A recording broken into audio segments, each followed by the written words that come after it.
அகிலம் நியூஸ் நேயர்களுக்கு வணக்கம். இன்றைய நாளுக்கான மதிய நேர பிரதான செய்திகள். முதலில் தலைப்புச் செய்திகள். சர்வகட்சி மாநாடு, ஜனாதிபதியிடமிருந்து சஜித்துக்கு சாதகமான பதில். வடக்கில் பல இராணுவ முகாம்கள் அகற்றப்பட்டுள்ளன, ரில்வின் சில்வா தெரிவிப்பு. மோசமான வானிலை, விழிப்புடன் இருக்குமாறு பல மாவட்டங்களுக்கு விடுக்கப்பட்டுள்ள எச்சரிக்கை. டிகோயா இரட்டை படுகொலை, சிக்கிய கொலையாளி உட்பட 2 கைது. பிடியாணை பிறப்பிக்கப்பட்ட பசிலை அழைத்து வருமாறு நாமலுக்கு சவால். இலங்கை மக்களுக்கு அவசர எச்சரிக்கை, பணம் மற்றும் தங்க நகைகள் வைத்திருப்போருக்கு வெளியான அறிவிப்பு. மோசமான வானிலை, விழிப்புடன் இருக்குமாறு பல மாவட்டங்களுக்கு விடுக்கப்பட்டுள்ள எச்சரிக்கை. சீரற்ற காலநிலையால் 27,000 பேருக்கும் அதிகமானோர் பாதிப்பு. அமெரிக்காவின் புலனாய்வு குழு இலங்கைக்கு தூதரகத்திற்கு விளக்கம். லண்டனில் இடம்பெற்ற கோர விபத்தில் ஜாழ் இளைஞன் உயிரிழப்பு, 2 மருத்துவமனையில். தொடர்பான விரிவான செய்திகள். எதிர்க்கட்சி தலைவர் சஜித் பிரேமதாசவின் வேண்டுகோளுக்கு இணங்க அடுத்த சில நாட்களில் சர்வகட்சி மாநாடொன்று நடத்தப்படவுள்ளதாக தெரிய வந்துள்ளது. டாலரின் பெறுமதி உயர்வினால் ஏற்பட்டுள்ள நெருக்கடி குறித்து விவாதிக்க உடனடியாக சர்வகட்சி மாநாட்டை கூட்டுமாறு எதிர்க்கட்சி தலைவர் சஜித் பிரேமதாச ஜனாதிபதி அனுரகுமார திசாநாயக்கவிடம் தொலைபேசி மூலம் கோரிக்கை விடுத்துள்ளார். இதற்கமையவே அடுத்த சில நாட்களில் சர்வகட்சி மாநாடொன்று நடத்தப்படவுள்ளதாக தெரிவிக்கப்படுகின்றது. அதேபோல் நாட்டில் ஏற்பட்டுள்ள பொருளாதார நெருக்கடி நிலைமை குறித்து அவசர நாடாளுமன்ற விவாதம் ஒன்றை நடத்துமாறு எதிர்க்கட்சியில் இருக்கும் அரசியல் கட்சிகள் சபாநாயகர் ஜகத் விக்ரமரத்னவிடம் கோரிக்கை விடுத்துள்ளன. சபாநாயகருக்கும் எதிர்க்கட்சியில் உள்ள அரசியல் கட்சிகளுக்கும் இடையில் 22/5/2026 அன்று பிற்பகல் விசேட கலந்துரையாடல் ஒன்று நடைபெற்றது. இதன்போதே அவர்கள் சபாநாயகரிடம் இந்த முன்மொழிவை முன்வைத்துள்ளனர். இதுகுறித்து எதிர்க்கட்சி தலைவர் சஜித் பிரேமதாச தனது சமூக வலைதளத்தில் பதிவொன்றை இட்டுள்ளார். ரூபா கடுமையான அழுத்தத்திற்கு உள்ளாகியுள்ளது. அரசாங்கத்திடம் தெளிவான பதில்களோ அல்லது திட்டங்களோ இல்லை. இன்று ஏனைய கட்சி தலைவர்களுடன் இணைந்து சபாநாயகரை சந்தித்து தற்போது நிலவும் நெருக்கடி நிலை குறித்து அவசர நாடாளுமன்ற விவாதம் ஒன்றை கோரியிருந்தோம். நிலைமை மோசமடைவதற்கு முன்னர் மக்களுக்கு உண்மையான மற்றும் உடனடி நடவடிக்கைகள் தேவைப்படுகின்றன என எதிர்க்கட்சி தலைவர் பதிவிட்டுள்ளார். கடந்த 18 மாத கால பகுதியில் வடக்கு மாகாணத்தில் அமைக்கப்பட்டிருந்த பல இராணுவ முகாம்கள் அகற்றப்பட்டுள்ளதாக தெரிவிக்கப்படுகின்றது. மக்களுக்கு சொந்தமான பெருமளவிலான காணிகள் மீள ஒப்படைக்க நடவடிக்கை எடுக்கப்பட்டுள்ளதாக மக்கள் விடுதலை முன்னணியின் பொதுச் செயலாளர் ரில்வின் சில்வா தெரிவித்துள்ளார். மேலும் எதிர்காலத்தில் விடுவிக்கப்படக்கூடிய மேலதிக காணி அளவுகள் ஏற்கனவே அடையாளம் காணப்பட்டுள்ளதாகவும் அவற்றை மக்களிடம் ஒப்படைப்பதற்காக தற்போதுள்ள இராணுவ முகாம்களை மறுசீரமைப்பது மற்றும் அவற்றின் அளவை குறைப்பது குறித்து தற்போது கலந்துரையாடல்கள் நடத்தப்பட்டு வருவதாகவும் அவர் மேலும் வெளிப்படுத்தியுள்ளார். இந்த காணிகளை வெறுமனே பெற்றுக்கொள்ள முடியாது எனவும் முறையான வழிமுறையினூடாக இராணுவ முகாம்களை மறுசீரமைப்பதன் மூலமே இந்த நடவடிக்கை முன்னெடுக்கப்படும் எனவும் அவர் வலியுறுத்தியுள்ளார். தங்களது அரசாங்கம் வடபகுதி மக்களின் நம்பிக்கையை வென்றெடுத்த ஒரு அரசாங்கம் என்பதால் வழங்கப்பட்ட வாக்குறுதிகளை நிறைவேற்ற கடமைப்பட்டிருப்பதாக சுட்டிக்காட்டியுள்ளார். 500 பில்லியன் ரூபாய் நிதி ஒதுக்கீடு போன்ற காரணங்களால் இந்த ஆண்டில் தேர்தலை நடத்துவது கடினம் என்ற போதிலும் வேறு பிரச்சனைகள் ஏதும் ஏற்படாவிடின் அடுத்த வருடத்தில் தேர்தல்கள் நடத்தப்படும் என நம்புவதாகவும் குறிப்பிட்டார். இது தவிர இலங்கை அரசாங்கத்திற்கும் இந்திய அரசாங்கத்திற்கும் இடையில் நிலவும் மிகவும் நெருக்கமான மற்றும் சுமூகமான உறவு காரணமாக இந்த விவகாரத்தில் இந்தியாவிலிருந்து எதுவித அழுத்தங்களும் ஏற்படாதென்றும் இங்கு அவர் மேலும் தெரிவித்துள்ளார். தற்போது நிலவும் சீரற்ற வானிலைக்கு மத்தியில் மண்சரிவு அபாய எச்சரிக்கைகளை புதுப்பிப்பதற்கு தேசிய கட்டட ஆராய்ச்சி நிறுவனம் நடவடிக்கை எடுத்துள்ளது. தேசிய கட்டட ஆராய்ச்சி நிறுவனம் விடுத்துள்ள அறிக்கையில் இன்று முற்பகல் 6 மணி முதல் நாளை முற்பகல் 6 மணி வரை நடைமுறையில் இருக்கும் வகையில் இந்த எச்சரிக்கைகள் புதுப்பிக்கப்பட்டுள்ளது. இதன்படி கேகாலை மாவட்டத்தின் தெஹியோவிட்டு, தரணியகல, ருவான்வெல, ஜட்டியாந்தோட்ட ஆகிய பிரதேச செயலக பிரிவுகள், ரத்தினபுரி மாவட்டத்தின் ரத்தினபுரி, அயகம, குருவிட்ட, எஹலியகொட ஆகிய பிரதேச செயலக பிரிவுகளுக்கும் கவனமாக இருக்குமாறு அறிவுறுத்தப்பட்டுள்ளது. இதற்கு மேலதிகமாக கொழும்பு மாவட்டத்தின் சீதாவாக்கு, பாதுக ஆகிய பிரதேச செயலக பிரிவு, கம்பஹா மாவட்டத்தின் அத்தனகல்ல பிரதேச செயலக பிரிவு, களத்துறை மாவட்டத்தின் இங்கிரிய, புலத்சிங்கள, ஹொரண, பாலிந்தனுவர, மத்துகம அகலவத்த ஆகிய பிரதேச செயலக பிரிவுகள், கேகாலை மாவட்டத்தின் பிளத்ஹோஹு பிட்டிய பிரதேச செயலக பிரிவுகள், நுவரெலியா மாவட்டத்தின் அம்பகமுவ பிரதேச செயலக பிரிவு, ரத்தினபுரி மாவட்டத்தின் பெல்மடுல்ல, கிரியல்ல, எலபாத, கலவான, நிவிதிகல ஆகிய பிரதேச செயலக பிரிவுகளுக்கும் விழிப்புடன் இருக்குமாறு எச்சரிக்கைகள் விடுக்கப்பட்டுள்ளன. இதேவேளை நாடு முழுவதும் நிலவும் சீரற்ற வானிலை காரணமாக 28,000க்கும் மேற்பட்ட மக்கள் பாதிக்கப்பட்டுள்ளதாக அனர்த்த முகாமைத்துவ மத்திய நிலையம் அறிவித்துள்ளது. டிக்கோயா நகர பகுதியில் உள்ள வர்த்தக நிலையத்தில் இடம்பெற்ற இரட்டை கொலை சம்பவத்துடன் தொடர்புடைய சந்தேக நபர் கைது செய்யப்பட்டுள்ளார்.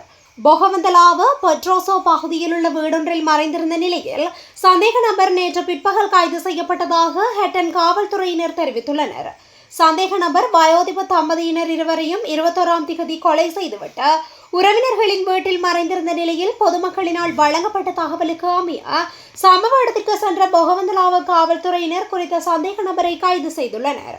சந்தேக நபர் பதுளை பகுதியை சேர்ந்தவர் எனவும் கொழும்பு பகுதியில் வீடொன்றில் பணிப்பெண்ணாக பணிபுரிந்து வந்த கெம்பியன் பகுதியை சேர்ந்த பெண்ணோடு தொடர்பு வைத்திருந்து அப்பெண்ணின் சகோதரர் வீட்டில் தங்கியிருந்ததாகவும் கூறப்படுகின்றது. சம்பவம் தொடர்பில் தொடர்புடைய பெண்ணொருவரும் கைது செய்யப்பட்டுள்ளதாக தகவல்கள் தெரிவிக்கின்றன. இந்த நிலையில் 82 வயதுடைய எஸ் காளிமுத்து சக்திவேல், 82 வயதான அவரது மனைவி சகுந்தலாதேவி ஆகியோரே சம்பவத்தில் கொலை செய்யப்பட்டனர். படுகொலை செய்யப்பட்ட தம்பதியினரின் பிள்ளைகள் கொழும்பில் வசித்து வந்ததை அடுத்து குறித்த தம்பதியினர் நீண்ட காலமாக டிக்கோயா பகுதியில் வர்த்தகத்தில் ஈடுபட்டு வந்துள்ளனர். அண்மை காலமாக அந்த வர்த்தக நிலைய செயற்பாடுகளை மூடிவிட்டு இருவரும் அங்கு தனியாக வாழ்ந்து வந்துள்ளமை குறிப்பிடத்தக்கது.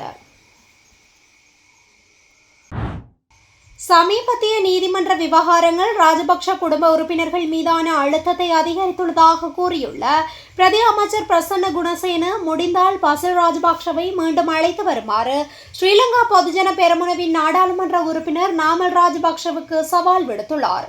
பொது நிகழ்வொன்றில் கலந்து கொண்டு உரையாற்றிய பிரதி அமைச்சர், கடந்த காலங்களில் ராஜபக்ஷக்களுக்கு எதிராக என்னதான் குற்றச்சாட்டுகள் சுமத்தப்பட்டாலும் அவர்களுக்கு எதிராக எந்தவொரு சட்ட நடவடிக்கையும் எடுக்க முடியாது என்ற பலத்த கருத்து நிலவி வந்ததை சுட்டிக்காட்டியுள்ளார்.